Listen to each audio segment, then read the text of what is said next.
Welcome, everybody, to the Hound's Tales podcast. This is your home for field trialing and deer dog hunting. It'll be stories and discussions on the world of dog hunting.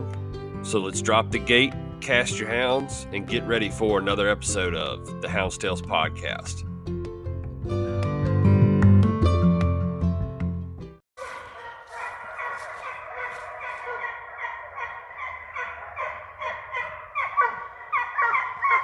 All right, everybody, welcome to the Hound's Tales podcast. Tonight I'm joined by a future Hall of Famer, a future anything you can ask. I believe this man's probably done it in the sport. Definitely a legend in the sport, and I'm very honored to have him on tonight. Mr. Randy Frasier, how you doing tonight, buddy? Man, we just blessed. Me and my wife sitting here over here in Duboc, Louisiana, just chilling and just having a good time. Can't ask for much better than that, can you? That's right. Good deal, good deal. Well, like I said before, I appreciate you coming on. It really is an honor. I've only been in the sport for a couple of years, but your name pops up a whole lot as one of the ones that will definitely go down in the Fox Hunting Hall of Fame, and it really, truly is an honor to have you on here. I can't thank you enough. Well, I don't know about the Hall of Fame, but hey, I have a passion for our sport, and I'm not really worried about no Hall of Fame or status like that. Well, we never do it for those reasons, right? We do it because we love it, right? Exactly. Well, good deal, man. Well, how long have you been? How long have you been a houndsman? How long have you been messing with dogs? I grew up, out of my dad was a fox houndsman. My grandpa was a fox houndsman, and I just thought that was a way of life. Right. I out in the country and on the farm, and we just had foxhounds. I thought that was just everybody had them. As a kid, I didn't know any different. That's just how it was supposed to be. Yes, sir. Yes, sir. That's my kind of upbringing right there. I love it. Yeah, I mean, I got all those memories of, us getting in the wagon and a mule and loading up hounds and feeding them cornbread and my grandma put up. And, it wasn't no deer. There was no deer, nothing but red fox. It was just beautiful hound music all over the hills of North Louisiana. You can't. You really. That's just listen to that right there. That's awesome. Just hearing the comparison of how it was back when you got started and stuff like that. That's incredible. Oh yeah. Yes. It done changed a whole lot, ain't it? It really is. It's amazing. I'm 70 years old now, and just to see the changes I've seen, it's just, just not in fox hunting, just in the whole world, Right. Well, if you don't mind me asking, you ain't got to tell me if you don't want to, how old are you, Mr. Frasier? I turned 70 years old in August. Well, congratulations. That's, a lot of people don't think of age as an achievement, but that definitely is something big. Yeah, and I almost didn't make it. I don't know if you know it or not. Back in April, me and my wife go to early church and Sunday school, and we got up and went, and had lunch with her parents and got home. I got this, I thought it was indigestion. Right. And next thing I know, she's having to take me to the emergency room, and I had a massive heart attack. I coded out twice, and they took me to a hospital, and the good Lord said, "Hey, we're not ready to go yet." I got triple bypass, and I'm back. Wow. Not many, that's, oh man, like you said, the good Lord won't done with you yet. That's right. Coded out twice in my hometown and then I talked to a nurse later, and she said that the doctor, the main heart doctor, said he'll never, on that helicopter ride, as bad as shape he's in, but hey, the good Lord's got other plans for me. That's right. You never know his will until it's done, right? Exactly. Yes, sir. That's like our motto, faith, family, and friends. Right. We live by that. Yes, sir. That's incredible. I know. I kept up with you on, I was following you on Facebook and, watching everything as tightly as I could. And I was praying for you the whole time, buddy. I'm glad I'm glad the good Lord wasn't done with you. That's for sure. I believe prayers, lifted him up, but hey, I could be in heaven today and I'd be okay with that too. That's right. Hey, you look back with no regrets, right? Exactly. That's how you're supposed to live your life. That's exactly how you're supposed to live it. Thank you, sir. Well, how are you? How long have you been field trialing? Was it a field trialing deal back, when you were a kid, or was that something you Yeah, got when into I was, later? like me and my brother, he's 74, I'm 70. When we just our dad would just these outside, there wasn't no fox pens. Nobody even heard of a Gorman collar or a beep collar. Right. Just have the Louisiana States and Louisiana Opens, and we just hey, we'd go and stay in a tent and just go to them, and hey, we just we've always been real competitive anyway in everything we did, and so we just grew up, when they'd have a field trial, we would just go if it was Right. in rain. Right. That's awesome.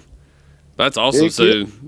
you've been doing it for a long time then. That's Oh that's yeah, I mean, I have, yeah, that's I great memories. Back in the days when they had the All Americans over in Texas, mm, and there wasn't beep collars, and it was just All Americans over there at Huxley Bay, Texas. No deer, just gray, red fox running, like beautiful hound music everywhere, and just you could easily pick out the best hound without no deer interference. Now, how big were the fields back then? Like, I mean, how big were the size of the hunt? Like, how many dogs were in it? Well, that All American drew a huge crowd. There'd be people there from 12 to 14 states, Wow. and people even drove down from Canada. Me and my wife just got back from the Chase Fraternity and the Nationals, and they were people there from 14 states and all over Canada. I never met so many people from Canada that drove down for that.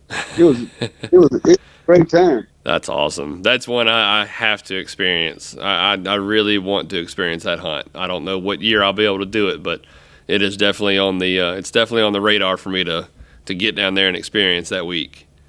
You definitely need to put that on your bucket list, James. Yes, sir. Yes, sir. That and the All American both are that's two I have circled. My wife got us a cabin rented for the All American, already paid for, signed, sealed, and delivered for the All American, and it's going to be out there in Grenada this year. Right.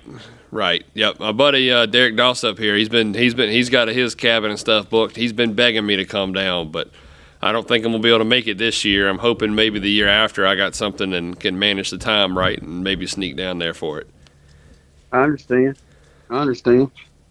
Well, I've been a poultry farmer for 31 years, and I got my son and his wife. They manage my farm now, and my wife is semi-retired. We got places all over America. We got on our bucket list we want to go to and just experience, the new scenery and meet new people and just explore. Right. Now I noticed that like I said, I love following y'all on Facebook because y'all do a lot of traveling already, correct? Yeah, we do. Yeah. I thought so. We do. Yeah. Well, that heart attack sort of slowed us down a little for a few months, Right. and thank God, it was, right there at the end of school where my grandboys could, I got grandboys that live on the farm, and they were able to load up my hounds for me and all that, and Right. so I just kept on running I just wasn't able to lift a dog for a couple of months. Right. Now the futurity and the the national, was that your first hunt back, or did you have one before that? We went to the Virginia Carolina Classic up there in Tar River. Tar River. That's right. Yeah. I knew it was pretty soon that this was kind of you're starting your comeback tour. You starting to starting to post. So far, we're going to International Running Hound Classic. It's going to be in Grapevine, Arkansas, and then our next hunt will be just a couple of weeks later. It'll be the All American up there in Grenada Lake. Okay. In the I got you. It sound like a pretty heavy start to the season. We're all excited about it. For Oh sure. man, I'm really jealous. I ain't gonna lie to you. I wish I could make that happen. Well, once you get 70 years old and do all the weekends. That's right. Yep. Hopefully, I'll make it to that time, and we can still do this beautiful sport that we love.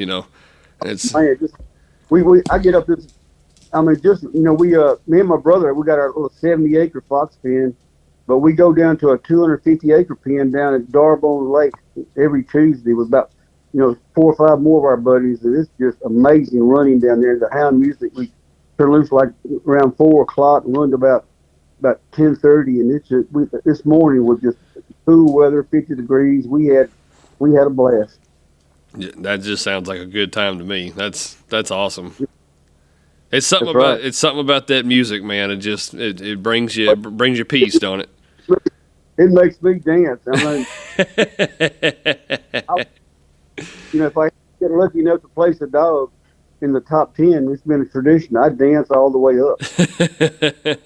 It's a shuffle, right? Is that what you call it? A shuffle? Oh, the Frasier Brothers Shuffle. I'll break it down in a heartbeat. Now. Yes.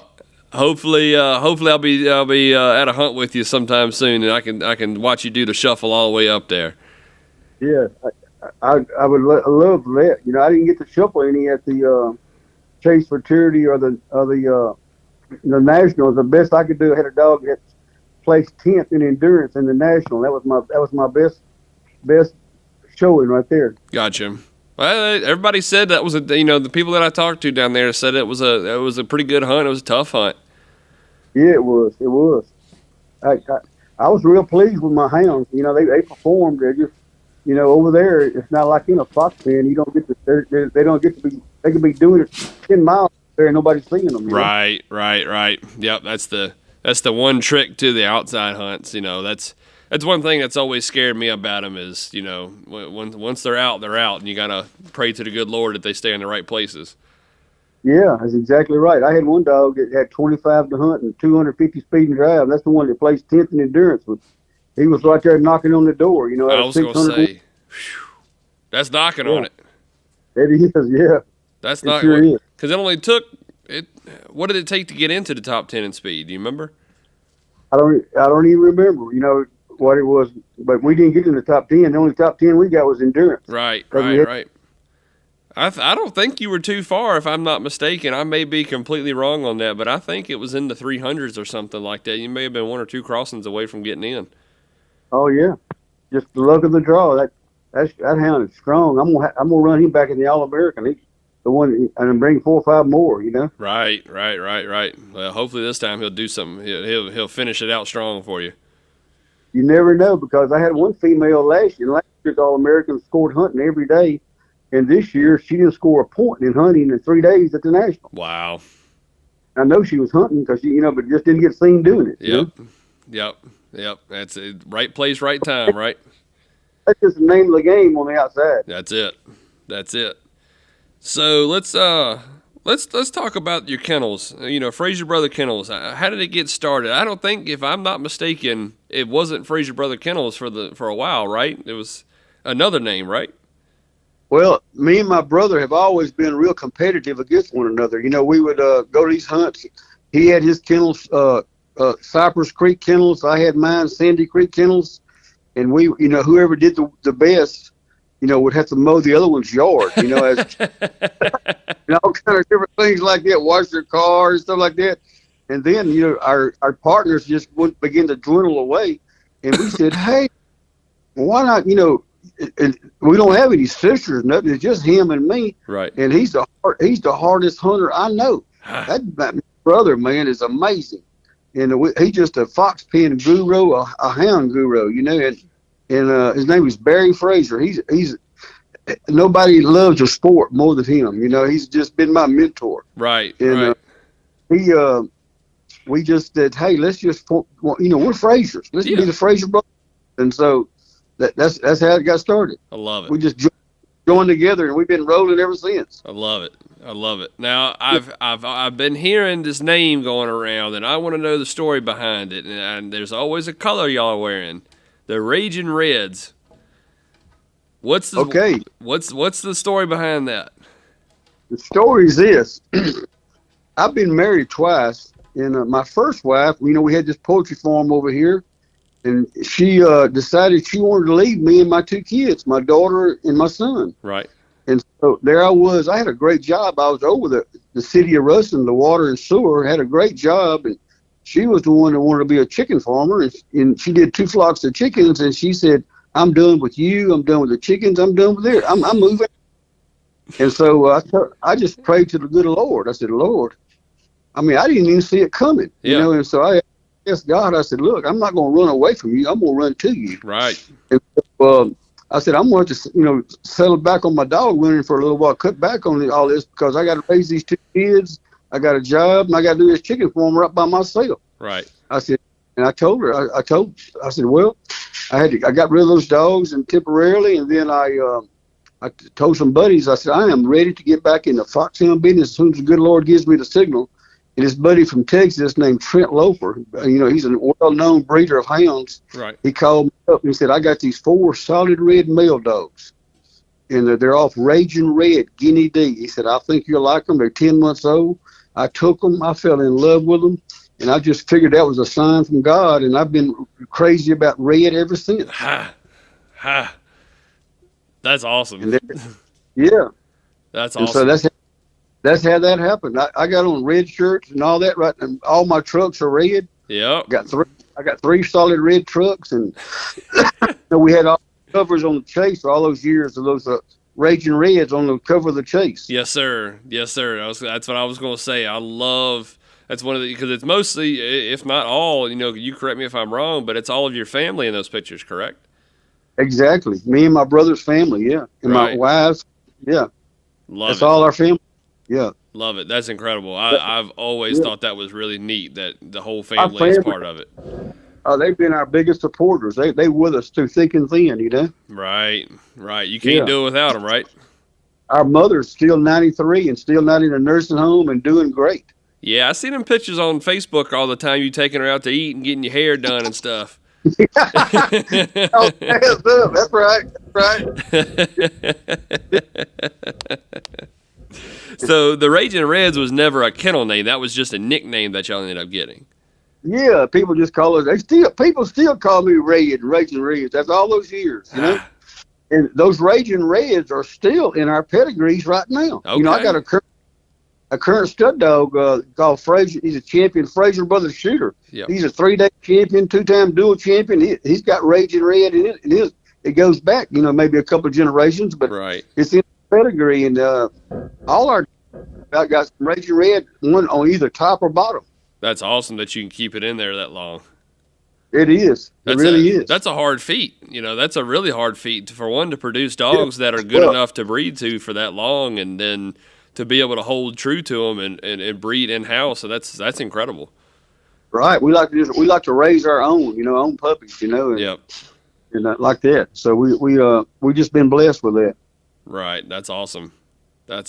So do your kids, you and your brother's kids, I know you said that they were running them and stuff like that. Do they come with you to a lot of these hunts, or what are they? How heavy involved are they? They all my grandkids when the school's out, every summer they want to be with me, and me and my wife, our granddaughters had got onto us about always taking the grandboys and never taking the granddaughters, and then we had scheduled them up a hunt. The Calhoun County over there in Mississippi, me and my wife was taking our granddaughters, and that's when I had that heart attack. And they let me know just the other day that, hey, I'm over the heart attack now. When school's out, they're ready to go again. They ain't gonna let you live it down, are they? They're not. They're not. The grandkids will have a way of humbling you in a second, won't they? Yes, they will. Yes, they will. Love it. I love it. So, we kind of touched on your upcoming season. What other hunts are you aiming for next year? You got any other big hunts in the book or on the radar? Well, we're going to the International Runner Hound Classic. It's January the 17th up in Grapevine, Arkansas. Then we're going to the All-American. And then we're going to look at some of those hunts on our bucket list, like that new pen down in Alabama, the Hellcat. We've never been there. And we want to go to that St. George pen down there in Florida. That 18. I've had a lot of my friends, and they want us to come down there, and we're going to just play it by ear after that. Gotcha. Kind of see where you're sitting and all that kind of good stuff. Right. Yep, I understand. That's pretty cool that you're going to make the effort to go to these new pens. That's exactly. Yeah. Right. They're going to have the Masters up there in. They're going to have the Masters up there in at Billy Pools. Yeah, so we ain't going to rule that out. Right. I know I'll be there. I got that one dotted, circled, highlighted, starred, everything you can do to make sure I don't miss that weekend. we've never been there, and we got that on our bucket list too. You know, it's probably about a 16-hour drive. It's a 14-hour drive, but when we go in at Creedmoor, the Virginia Carolina Classic, you know, we Right. go up there. We got grandkids that live up there. They live. We always go and stay with them. They live 9 miles from that Tar River Fox Pen. Okay, so they're right on top of it and make it a little family trip at the same time. And them grandboys go with me up there. They love it, you know. Love it, love it. That's a hard running pin. Woo, yeah, I like it up there. Yes, yeah. sir. Yes, sir. If we can get some moisture in the ground before April, we might have some. You know, we might be able to put some points on the board at Billy Pools. But I will say he's got the pin rocking. That's for sure. That's what I hear. Yeah, Yep. that's what I hear.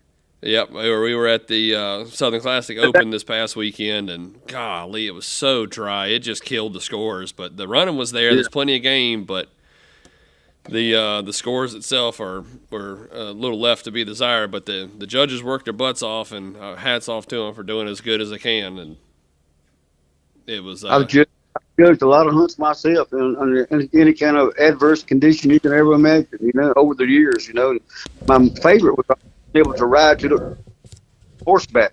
Oh wow! Yeah. Wow! I've mastered a lot of big hunts like that.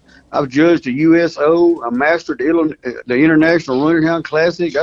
I've all those hunts over I was telling you about before they even had thought of what a fox pen was. Right. I mastered and judged most of those over there. Now, I've always heard of people that used to ride horseback and donkeys and stuff like that to judge. I just, that's something I wish I could have seen. Oh man, I enjoyed it. Yeah. Man, and those horses I had, they got used to it. They would go to the hounds. Alrighty, so that was a lot of good stuff, we had talked about, and one of the main things I wanted to kind of talk to you, like you had mentioned before, you have been in this sport for quite a while. You've seen a lot of changes. One of the biggest things I hear a lot of people talk about is the changes that the dogs have gone through. What's one of the biggest things, in your opinion, that has changed in the kind of hounds that we're running now compared to, who says maybe 20, 30 years ago?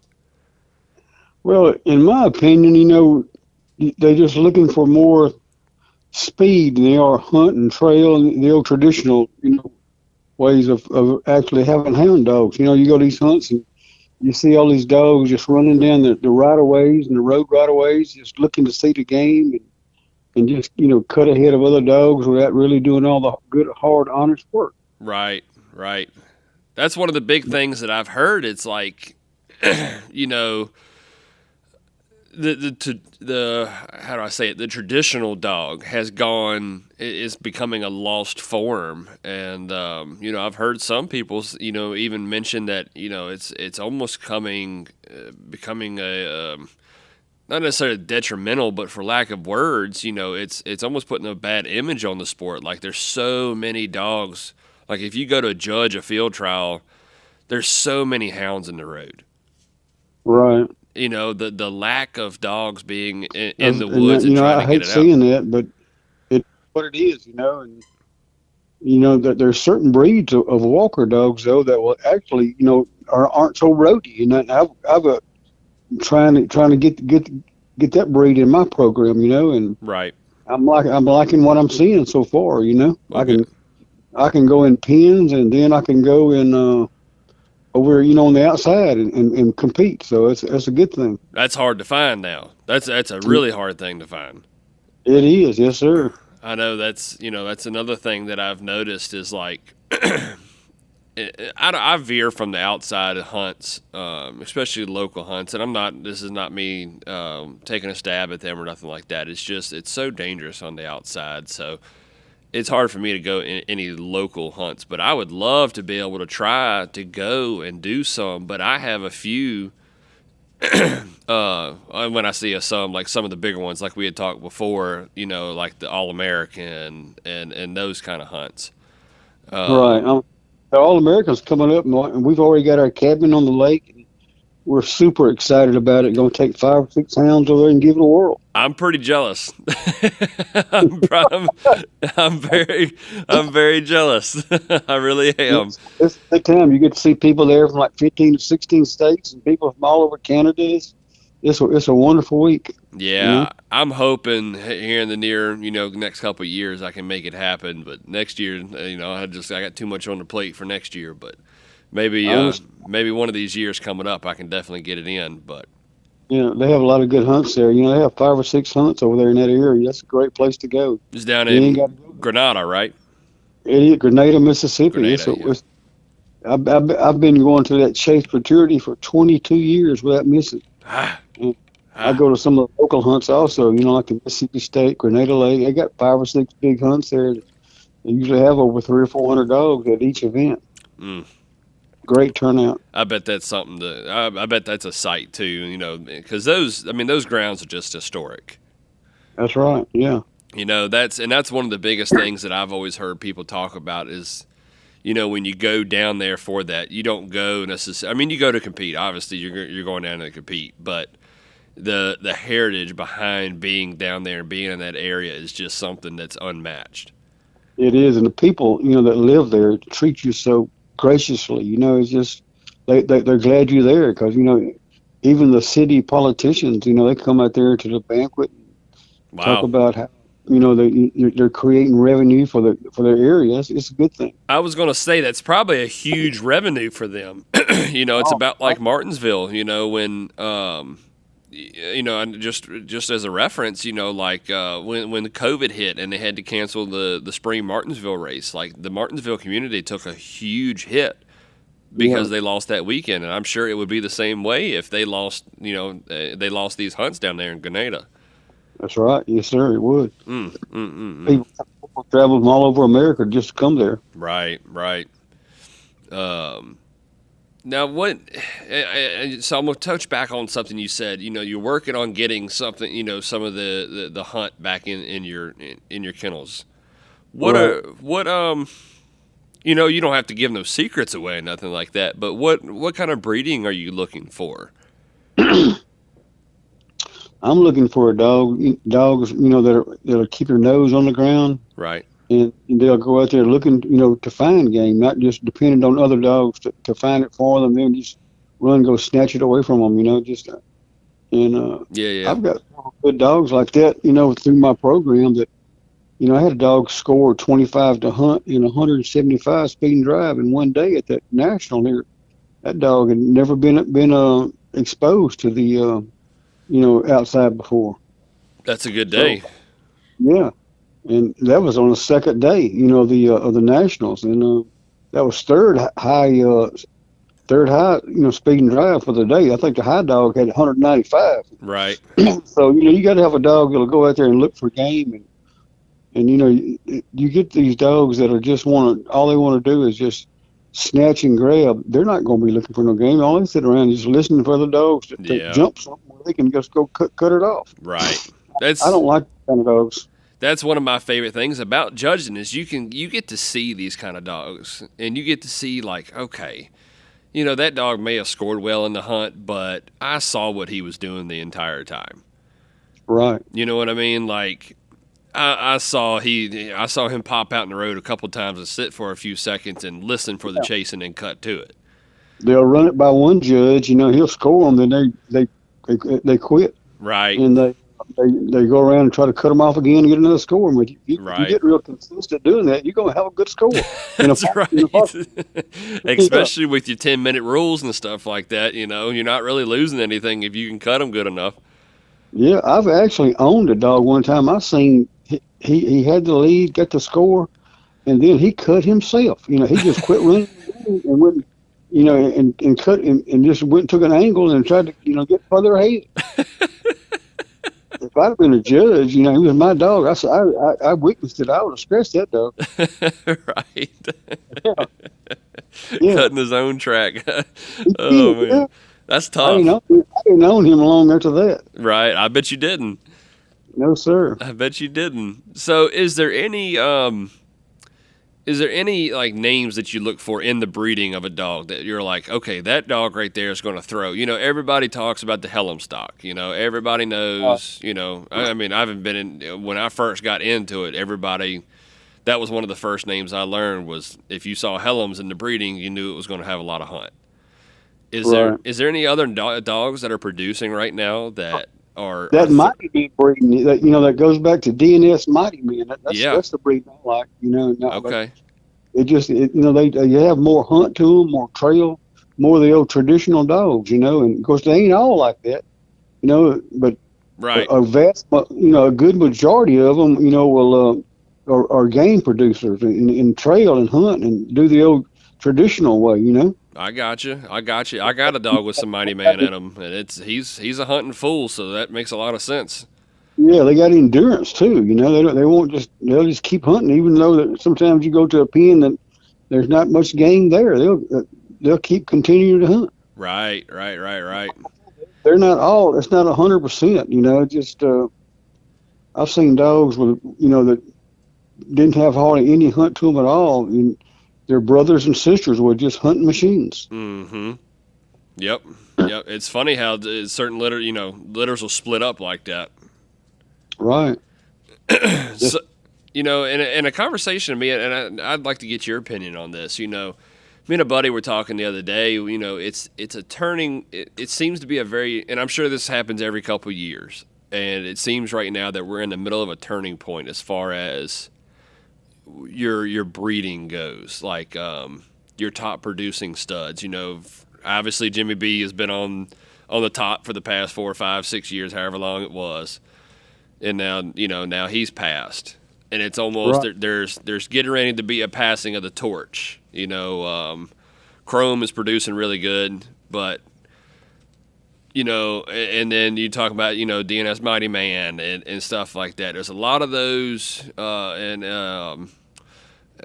Hollywood and those kind of dogs. There's a big passing of the torch going on right now. Is there anything that you're seeing that's producing right now that's standing out to you? Well, I see those jet pilot rays doing outstanding. Mm-hmm. Yep. And that's what Chrome is Daddy is, and that B&B Loot and stuff like that, and Broadway's JP. I really like how those dogs do. Right. Yeah. They got some stuff in them. And I know that man that owned that dog, and he was one heck of a hound up in Missouri. I gotcha. You look back and you see some of his stuff. I try to get some of that breeding, intermingled in my program, and it's working pretty good for me. Okay. I gotcha. Now I'm having a brain fart. What was your businessman? Yeah, Did he pass away? he did. I thought he did. Yeah. I hated I hated to hear that. I know he had done very well for you. That was like losing a family member there when he did. He was such a joy to own and have, and he throwed some outstanding hounds, Right. I really, and he was an outstanding hound himself. He was just unbelievable. Yep. He scored like 50 points of hunting, in a day, several occasions when you go to a competition where there wouldn't be much game, He was a hunting machine. Otherwise his sister was just real roadie, just a cutthroat type of dog. No kidding. Yeah, full sister. I had two of them, and that was they were totally completely different dogs. Right. But like I say, you don't ever know. Yeah, you never do. Because I just bred. I got a gyp that I just took to High Towers Mo Money, and we're gonna see. What he throws and what they throw together. I got some pups off of her and Chrome that are they're December, so they'll be a year old in about a month now. And I'm liking the way they're looking, so we decided to breed her again. And oh crap, I don't forgot where I was going with that. I had a thought process in my head, and I done brain locked on myself. Yeah. I just got you got good program going on. You want to see how they turn out. That's what everybody does, breed and raise puppies and hope they turn out for the best. I hold a high standard on my dogs. If a lot of people just I mean, if I think a dog ain't gonna be a superstar, I'm thinking let somebody else have that dog. Because I got a lot of buddies just pleasure hunt. They don't compete hunt, Right. and they just like to go and sit there and build a fire and have a good time, listen to the hounds run. And Right. I got nothing wrong with that. I like it myself. I want a hound that I think's going to excel, in every category. Right. Right. I don't keep I just keep 6 or 7 running dogs. And if I got 6 or 7 of them, they better be performing at a high level. I'm gonna let somebody else put your collar on their neck. That's right. That's right. And that's where I was going. You when you said that, you reminded me. That was we bred her, and she's been throwing big litters. She's been throwing. I'm not tremendously big, but she's been throwing the 2 litters I've got out of her, and it was 9 the first and 7 the second. And I was talking to a buddy of mine. I was like, "Yeah, I'm probably only going to keep 4." And then the thought process of like, "Oh God, now I have to think about when do I get rid of the extras." When do I let somebody else get the extras? That's the hardest part is because like you said with, with, excuse me, with Businessman, he was top notch. He was obviously the class of that litter. It's always a scary thought that when you let some go at 8, 9, 10 weeks old, you're like, oh, did I get rid of the cream of the crop there? Yeah, you never know. That's right. You never know. It's such a gamble to play, but sometimes we got a lot of dogs already, and I need to cut back. But how it is in this sport. If you don't keep a program going, then you're going to fall behind one skip year. Line up from different ages, and I know right now they're not going to all make it. They just, I mean, Yep. Just thank goodness there's some people around that like to sit around the campfire and listen to them run all night. That's right. I'm just glad for them. I help them out quite a bit. Yeah, yeah, and that's one thing. I think that's a big misconception too. A lot of people have of like, oh, when they get rid of them, they who knows what these dog hunters do. No, usually 99% of the time when we get rid of a dog, it's going to somebody else that has a better use for it. Right, exactly. So everybody ain't got a real high standard on that. They just like to hear dogs run and enjoy the race. Right. I enjoy the race too, but I got a competitive side about me. I want my dog to lead in that race. Yep, I'm the same way. I'm the same way. I want to get on that track and driving it, and I want a good mouth. And I just got. I want them to roll. We don't pay $100 entry fee to go listen to them run. That's exactly right. Exactly. It's too much money to just be doing that. Plus, time you get there in hotels and my wife's already got us booked in for the All American. You stay a week over there in hotels and cabins and gas. It's an expensive little hobby you got. Yes, it is. Yes, it is. All you win is just a little recognition. You don't get no money prizes. Right. That's something I'd love to see. I've been talking with some guys, and they are big into the coon hunting stuff. Those prizes, and don't get me wrong, their entry fees are insane sometimes too. But the prizes that they go for, man, I'm like, oh my gosh, if we could get that over into the foxhound field trialing, Lord, you talk about having some fun then. It may be some ruffled feathers when you start competing for 6-digit prizes, but. Yeah. It's still, man, you talk about a game changer. Yeah. I'd like to see our sport go that way, I would love it. It. That's a huge goal is to, try to have some kind of influence on that. But, Like you said, you're from Virginia, they got lots of hunters there in Virginia, in North Carolina and all on the East Coast. A whole lot more than they do over here, because from my experience, getting these young hunters, they start off deer hunting with dogs and stuff, and they got once deer season's over with, they understand how much fun it is to hear those dogs running, chasing deer. Next thing you know, they want to go to keep dogs going to chasing fox and coyotes. Right. Now that's I'm glad you said that. That's a perfect segue into this next little topic I wanted to kind of talk to you about. Okay. the people that are getting into it, just like you said, the guys that grew up deer dog hunting and or grew up or grew up just going occasionally, and now they've become fascinated with it, and it's starting to be a passion of theirs. Right. What kind of advice can you give these guys that are trying to get into the sport? Like, what is some of your top advice that you can give these guys? Well, if you're going to get dogs, you got to keep them healthy. You can't just half feed them and half take care of them. You have to keep them, get you a regular, warm them out process. Mm-hmm. They're just like people. You can't, you got to have them, nutrition is a key thing. Then you got to find somebody that's got a good strand of dogs to deal with. You don't want to start off with dogs, go out there and run an hour or two and just quit. You want dogs that got a lot of desire, a lot of hunt, a lot of trail, and a lot of endurance, and you got to just look around and get with someone with some knowledge, and ask for their, help on it, Yep. What I would do. Yeah. I try to help all these young hunters around here. All I can, I give them a lot of good young prospects just to keep them interested. Yeah. Yeah. If we don't get more people involved in this sport, it's going to die out. It's amazing to me at how, our sport, as big as it is to us, it is really unknown across America. I know. I mean, like, there were some people in my Sunday school class. They never knew what chasing fox and coyotes were. They wanted, they wanted to go out one day. I said, okay. So me and my brother got a little 70-acre pen there with some cows in it.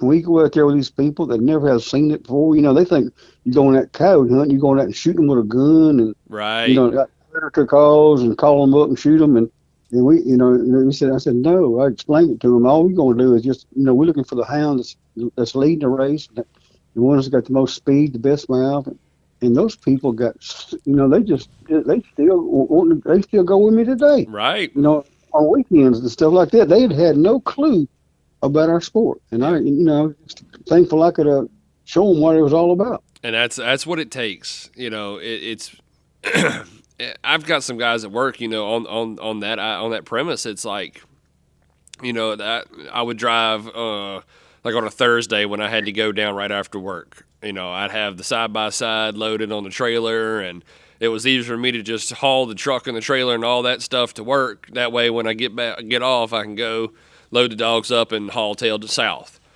And, these guys saw it and started asking questions. And, I've had 3 or 4 of them that every week, you going to a field trial? You going to run them dogs? How are they doing? They ask questions all the time. They went from... I get bombarded the same way as you. I love it. Yeah, it's just... When I go to church on Sunday, people that are that have realized that I'm have a houndsman. They come, how's your dog doing? How's this doing? You just got back from a field trial. Of course, I got 5,000 friends on Facebook. Right. And they ain't all they're all interested. Yeah. And I try to expose it as much as I can. Yes, that's right. Now, I can't remember if I've said this before, on this episode, but like that's one of the main reasons I started this podcast. I wanted it to be something not only that us that are in the sport and involved already can listen to, but something that people on the outside that want to learn and want to educate or get educated about it can listen to. Right. I love our sport. I have a passion for it, Yes, sir. That's for sure. I like turning on people to our sport.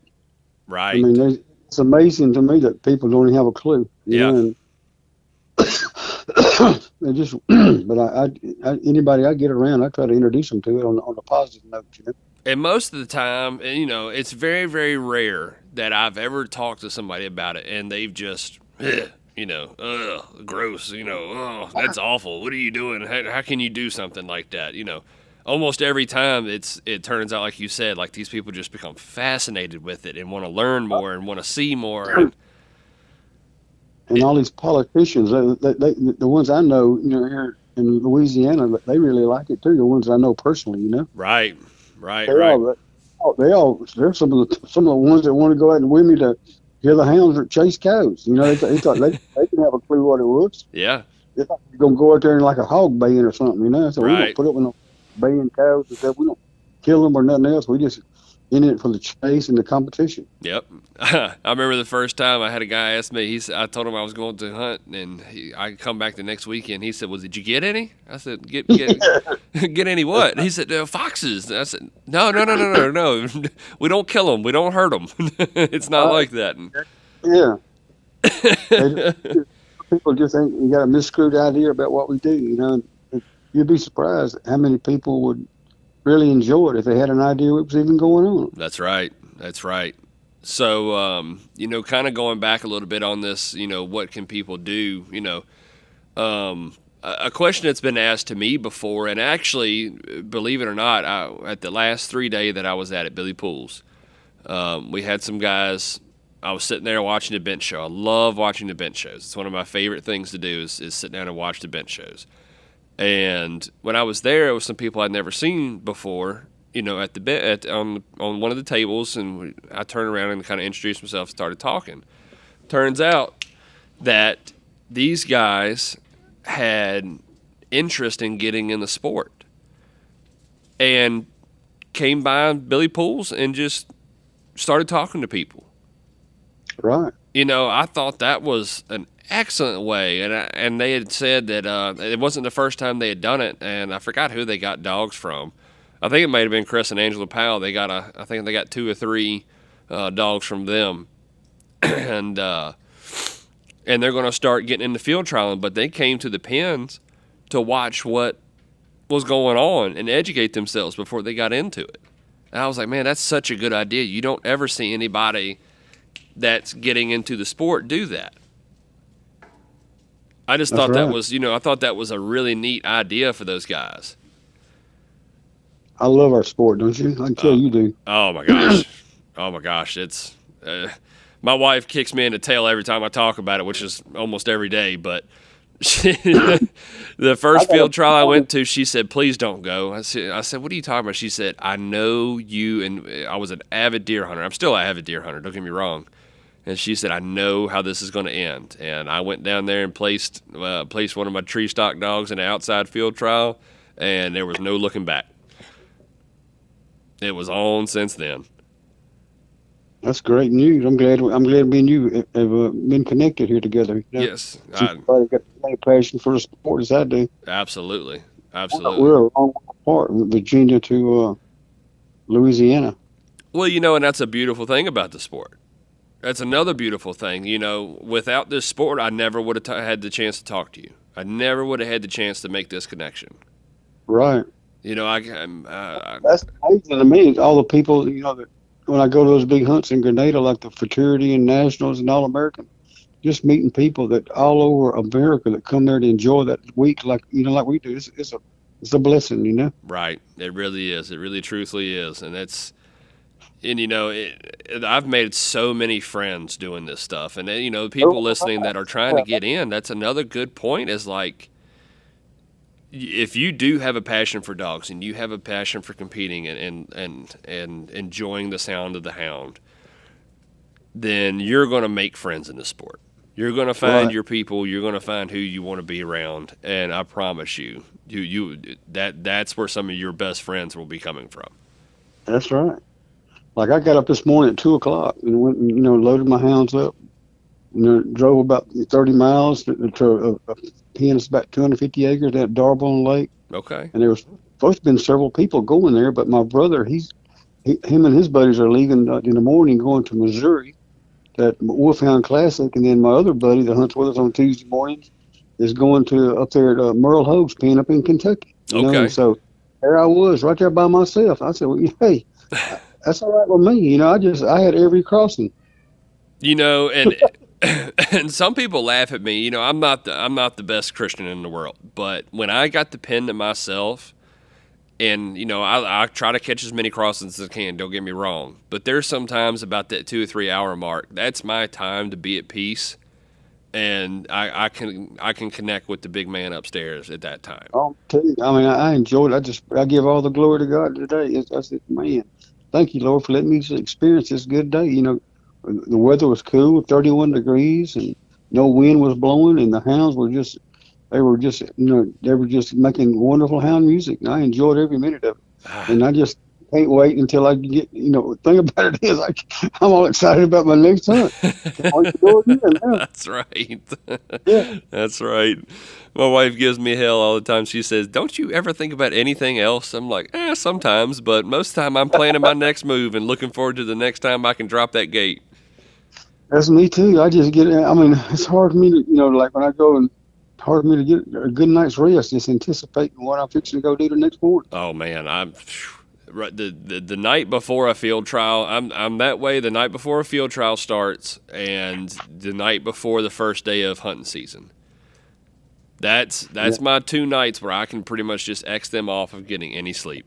I have so much anticipation, I have so much anxiousness and just excitement, ready to go and get down there and do it and turn the dogs loose and see if all these hours and hard work is paying off. And Right. oh my gosh, it's so much fun. Yeah. I had a blast this morning, that's for sure. And then I got this gyp I call Honeydew, and I put her in 18 competitions, and she placed in 14 of them. Wow. And she's been the most remarkable dog I've ever owned. And she's 6 years old, already had 4 litters of puppies, and she just still runs amazing, And we're getting ready to go to that International Running Hound Classic in January, where they take the top 150 qualifiers, Right. similar to American Invitation up there. They have it at Tar River this week. Yeah. Yep. And so I said to myself, man, either I got some sorry dogs or she's still bringing it. So I may want to bring her along for the ride. That's right. Keep the match going. Hey, you never know. You That's never right. know. She loves it as much as me and you do. I mean, she ain't trotting. She's going. She averaged 38 miles at 10.22 miles an hour. Wow. At 6.5 after that many litters. Yeah, Dang. that's pretty amazing. That's incredible. And That's see, I started that Gorman off at 0 too. I don't yeah. make it up. Right. No, that's impressive. That's highly impressive. It is. I love that though. Well, so that's competing speed, honestly. I don't know if she can do it for 3 days or not, but Right. she sure can do it for one. You never know. You That's never right. know. Well, That's it. is there any other advice that you can give to somebody getting in? I know we kind of talked about a little bit, but is there any kind of other like getting into it? Is there anything else that you can really think of that it would be a good piece?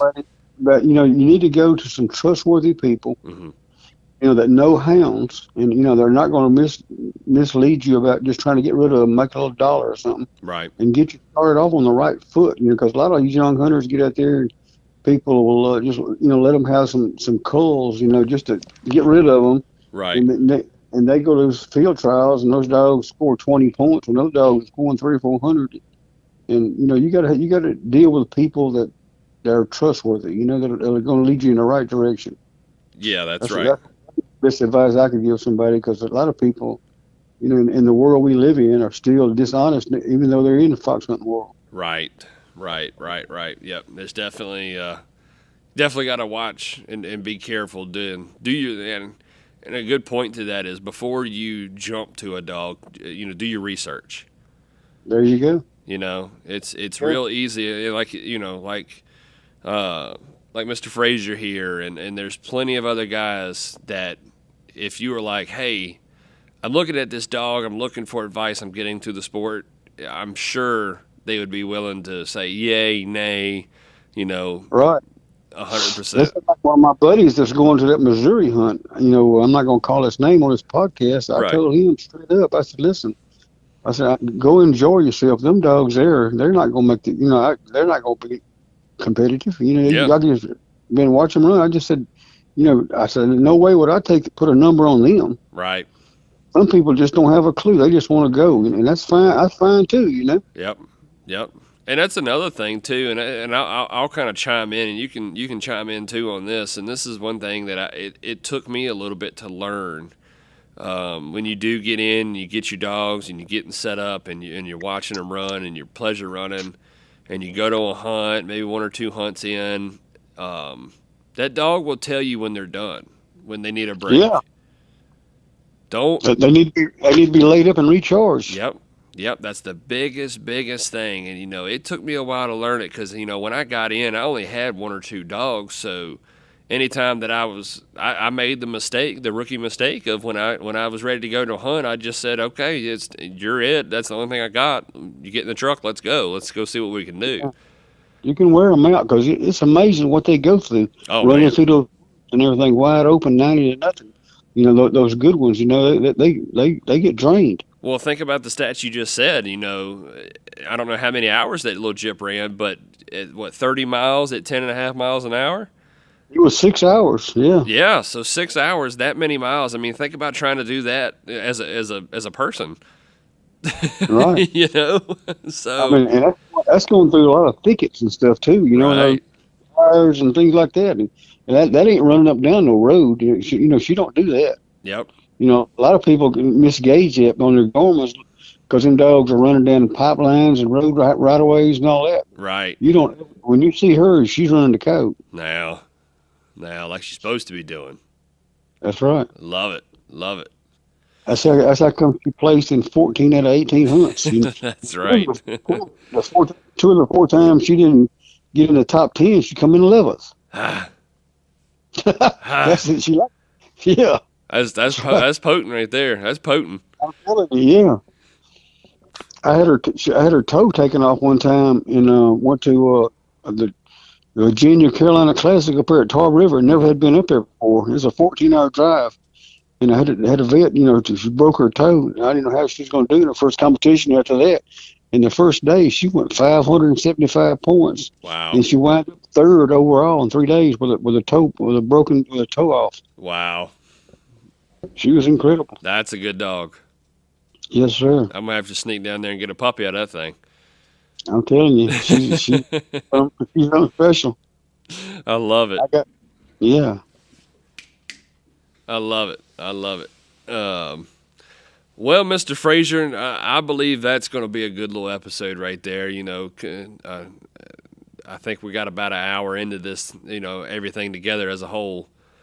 So I cannot thank you enough for coming on. Is there anybody that you need to give a shout out to on here? Any kind of, I know you kind of mentioned them before, but any kind of sponsors you got or anything like that?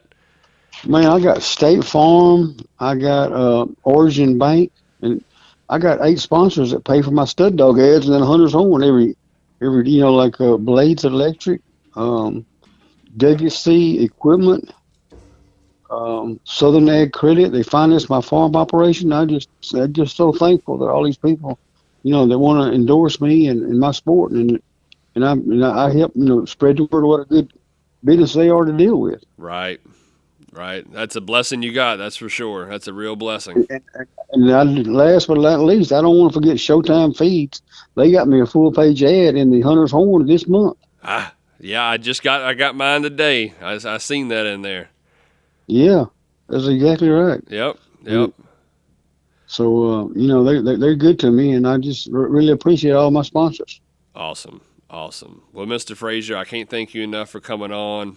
It's been a real joy having you on here, and I hope everybody enjoys it just as much as I did recording it and talking with you. All right, buddy. We'll see you down the road sometime. Absolutely. All right, everybody out there, thank you all for listening. Like always, happy hunting.